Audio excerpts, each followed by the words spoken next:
आपको राधा रूप में दर्शन दिए, ये बहुत अद्भुत बात है। और ये बहुत रेयर ऑफ द रेयरेस्ट होता है कि भगवान इस प्रकार से आए, और मतलब वो ऐसे समय पे ऐसी स्थिति में आए। आप सोचो कि मतलब ये अकल्पनीय बात है कि कोई बच्ची आए, आपको वो दवाई दे जिससे माताजी ठीक हो जाए, साधारण बात नहीं है। जी, बहुत जी, जी विशेष भैया। बात, बहुत हमारे साथ विशेष फिर बात। एक छोटी-सी बात और शेयर करना चाहता हूँ भैया, फिर उसके बाद हम जैसे वृंदावन में गए ना, वृंदावन में मैं सोच रहा था कि मैंने प्रेमानंद महाराज जी को एक बार ज़रूर मिलना है, उनके बारे में बहुत जी, सुना। मैंने ज़िंदगी में कभी किसी गुरु को नहीं माना, मैं सच कह रहा हूँ, मैंने हमेशा शिव जी का ही मैंने माना।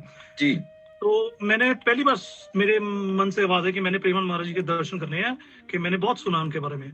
तो मैंने होटल भी उसी जगह पे लिया जहाँ पर प्रेमानंद महाराज जी रात को वो यात्रा निकलती थी। तो पहले दिन आए, तो पहले दिन मुझे कुछ दिखा नहीं। वो सामने से निकल के मैंने, ठीक है ना, हाथ जोड़े, मैंने ज़ोर से आवाज़ भी लगाई, लेकिन उन जैसे दृष्टि नहीं पड़ी। तो मैंने अपनी वाइफ़ को कहा, मैंने कहा मेरा मन नहीं पसंद हुआ, मैंने कहा जैसे मुझे लगा कि कुछ मिला नहीं। दूसरे दिन मैं फिर वहीं पे खड़ा हो गया, 3-3 4-4 घंटे रात को मैं वहीं पर था। तो तब बाबा जी जब वहां से निकले महाराज, एंड उन्होंने देखा, मुझे फिर नहीं पसंद आई। तीसरे दिन मैंने फिर किया, एक दिन मैंने और स्टे कर लिया, मैंने कहा ठीक है आज तो जो हो जाए, मैंने कहा चाहे मुझे सड़क पे चढ़ना पड़े मैं हो जाऊंगा। तीसरे दिन ऐसी कृपा हुई राधा रानी की, आप यकीन मानिए कि प्रेम महाराज जी ने खुद देखा, उन्होंने ऐसे आशीर्वाद दिया और वो मुस्कुराए भी, और ऐसे लगा जैसे साक्षात, जैसे कृष्ण जी ने दर्शन दिए। मैं आपको बता नहीं सकता हूँ, वो मेरी जिंदगी का एक ऐसा पल जो वृंदावन में मैंने एक्सपीरियंस किया। फिर जब मैं बांके बिहारी मंदिर गए दर्शन करने के लिए, तो उसके जब बाहर वापस आए तो हम होटल में खाना खाने के लिए जा रहे थे। एक छोटा सा बच्चा मेरे पास आया, वो कह रहा मुझे थोड़ा सा तेल दे दीजिए। तो मैंने कहा ठीक है आप आइए मेरे साथ, मैं आपको तेल देता हूँ। मैंने तेल लेके दिया, वो कहता मुझे चीनी भी दे दीजिए, आटा भी दे दीजिए। जो मांगा मैंने उनको वहीं से लेके दे दिया। मैंने कहा आप खाना खाओगे, मैं आपको खाना खिला देता हूँ, और चाहिए बताइए। तो कहते नहीं, बस इतना ही मांगा उन्होंने। तो मैं मेरी वाइफ साथ ही थे, तो मैंने कहा चलो ठीक है, वो खुश हो गया, उसने चाहिए। मैंने कहा मैं खाना ऑफर किया, लेकिन खाना उसने नहीं लिया।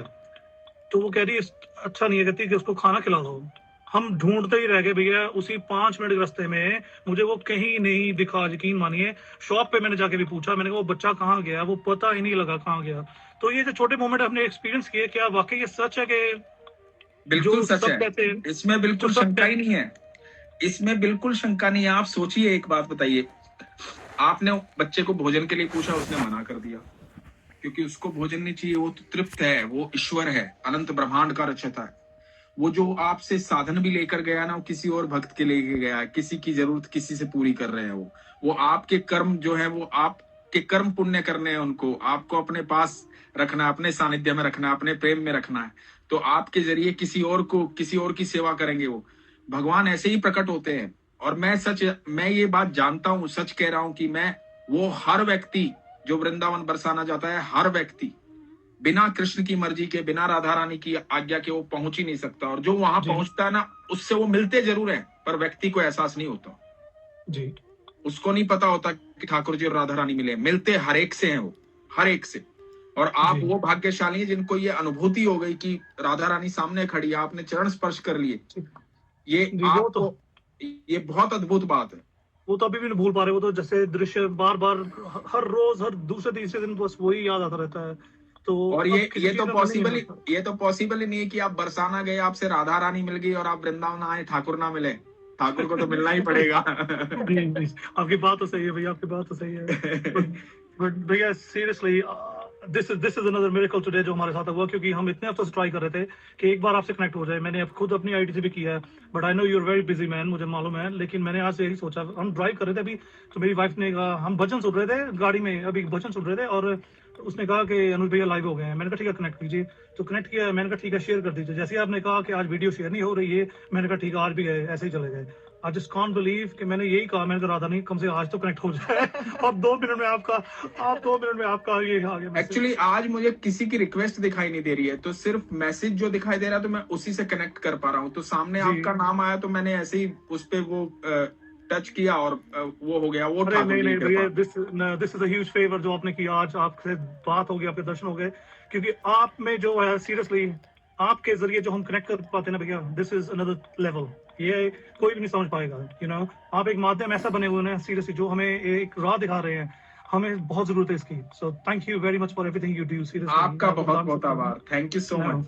आपके आई वुड पूरे लाइक टू परिवार जस्ट, का। माता जी कैसी हैं अभी? मम्मी तो भैया ठीक है मेरे, ये अब तो काफी हद तक ठीक है, अब तो ठीक है जी। चलो, यस, ईश्वर कृपा कृपा। बस, ठीक है ना। हमने फिर ना वापस आके, आपको जल्दी से बताता हूँ, हमने वापस आके ना भैया फिर राधा रानी का हमने कीर्तन रखवाया था, संकीर्तन किया था हमने, राधा रानी कृष्ण जी का किया था। वहां पर भी राधा रानी और कृष्ण जी की ना हमने अपनी मूर्ति स्थापित की पहली बार घर पे। तो वो भी हमारी जिंदगी का एक ऐसा पल था जो हम वाकई हमारे साथ ऐसा जुड़ा हुआ है कि हम वो भूल नहीं पा रहे अभी तक। बस ये क्या हमें महसूस हो रहा है मुझे ये नहीं मालूम, लेकिन ऐसा लग रहा है कि हम कल चले जाएं बस यहाँ से। अब यहाँ कुछ नहीं, दिल नहीं कर रहा, मुझे मानिए, ये ऐसा क्यों हो रहा है भैया? एक चीज बस मेरी मानिएगा, जो जी ठाकुर जी ने जो संदेश दिया है मैं वो आपको बता रहा हूँ। अपने कर्म को कभी मत छोड़िएगा। भगवान ये कहते हैं तू अपना कर्म करते हुए मुझे समर्पित कर, क्योंकि गृहस्थ में रह करके कार्य करते हुए यदि आप भगवान को भजोगे तो भगवान अत्याधिक प्रसन्न होंगे, क्योंकि आप अपने कर्म से है ना बहुत लोगों की जिंदगी बदल सकते हो। मैं हमेशा ये कहता हूं कि भगवान ने, देखो भगवान ने वैराग्य की बात नहीं कही। भगवान ने ये नहीं कहा कि तू सब कुछ छोड़ करके मेरे पास आ जाए। भगवान कहते हैं मैं तेरे पास हूं। भगवान ये नहीं कह रहे कि तू मेरे पास आ जाए, भगवान कह रहे मैं तेरे पास आऊंगा, तू अपने कर्मों को मुझे समर्पित कर। तो आप अपना कर्म जो है ना, क्योंकि आप कर्म करोगे तो उससे क्या होगा, सिर्फ आपका परिवार नहीं और कई लोगों के परिवार चलेंगे। जी एक व्यक्ति से कई व्यक्ति जुड़े होते हैं, जी, कईयों के परिवार जुड़े होते हैं, है ना। बिल्कुल बिल्कुल तो बिल्कुल बिल्कुल सही है। है ना, तो आप अपना कर्म पूरा कीजिए और ईश्वर से बस प्रार्थना कीजिए। राधा रानी तो आपको दर्शन दे चुकी हैं, आप पर इतनी अद्भुत कृपा है, आपकी माता जी पर, आपके परिवार पर। तो आप उनसे प्रार्थना कीजिए कि मेरा मन जो है ना वो वृंदावन बरसाना बना दो, आप यहीं वास करो मेरे ठाकुर, यहीं वास जी करो मेरी राधा, है ना। नहीं, ठीक और ठीक है भैया, साल बिल्कुल। में जब भी आपको मौका लगे, साल में 3 महीने में 6 महीने में जब भी आप आते हैं तो जरूर मिलने जाए राधा रानी से, ठाकुर जी से। नहीं नहीं, मैं जरूर पूरी इस चीज की करूंगा जैसे आपने कहा। देखो फिर आपको लगता है आप यूके में बैठे हैं, ये आपको लगता है, लेकिन आप यूके में भी बैठ के मन में सोचते हैं ना तो वो बरसाना के महल में बैठ करके सुनती है। हम महातीर्थ सिर्फ एक